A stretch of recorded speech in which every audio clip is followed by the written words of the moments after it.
Hi, everyone, and thanks for tuning back into the MPP YouTube channel. Today, we're chatting with Dr. Kate Fitzgerald. She is the Ruane Professor of Child and Adolescent Psychiatry at Columbia University and the New York State Psychiatric Institute. She received her medical degree from Wayne State University School of Medicine and subsequently completed residency and fellowship training at the University of Michigan. Dr. Fitzgerald is an expert in child and adolescent psychiatry, and her research uses fMRI, EEG, and behavioral assessments to look for biomarkers of pediatric anxiety disorders with the goal of developing novel mechanism-based treatments for anxiety disorders and obsessive compulsive disorders in children and adolescents. Today, we're chatting with Dr. Fitzgerald about her recent appointment as an associate editor at NPP. Thank you so much, Dr. Fitzgerald, for joining us today. Can you tell us a little bit more about your background and expertise in science?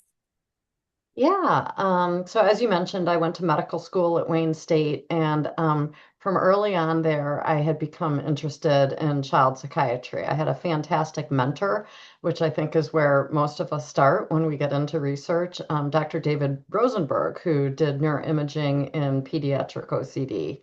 And so that led me to do a research track residency at the University of Michigan, where I stayed for 21 years, developing clinical expertise in pediatric anxiety and OCD, as well as a clinical translational neuroimaging program to try to find better treatments to help kids.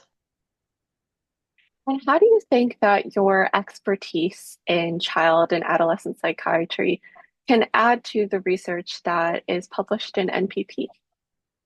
Yeah, so I think it's important because most psychiatric illness really has its beginnings in childhood and adolescence. That's when first symptoms tend to emerge, and they may not always follow a homogeneous trajectory. Often we see, early onset anxiety as a predictor of later depression, but a host of other psychiatric illness. So I really see.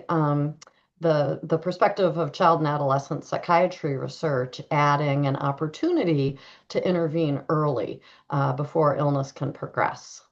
And how do you think that that can really complement some of the other research that's published in NPP in terms of more adult and older age psychiatry?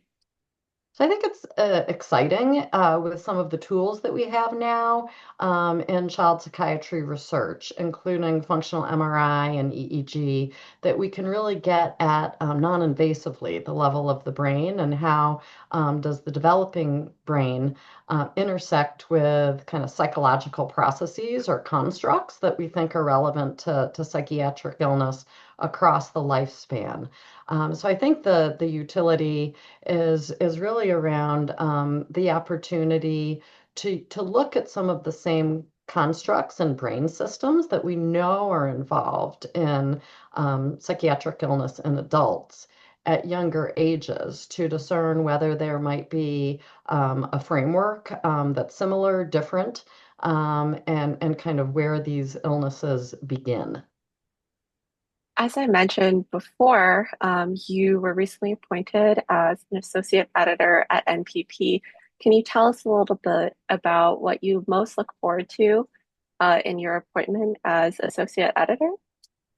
So, one thing about me is I love to collaborate. So, I see this as an opportunity for scientific discourse, both with the other editors that work with NPP, but also with the authors that contribute papers. So, to me, I see, sort of psychiatry and the brain as the last frontier in medicine. And we still need a lot of answers. Not all of our patients get better. And so that really motivates me to stay interested in science broadly and be involved in that conversation. Well, thank you so much for your time today, Dr. Fitzgerald. If you haven't already, please check out the latest articles published in NPP here on the screen or through the link in the video description below. And as always, please feel free to comment or reach out on Blue Sky or Twitter if you have any questions.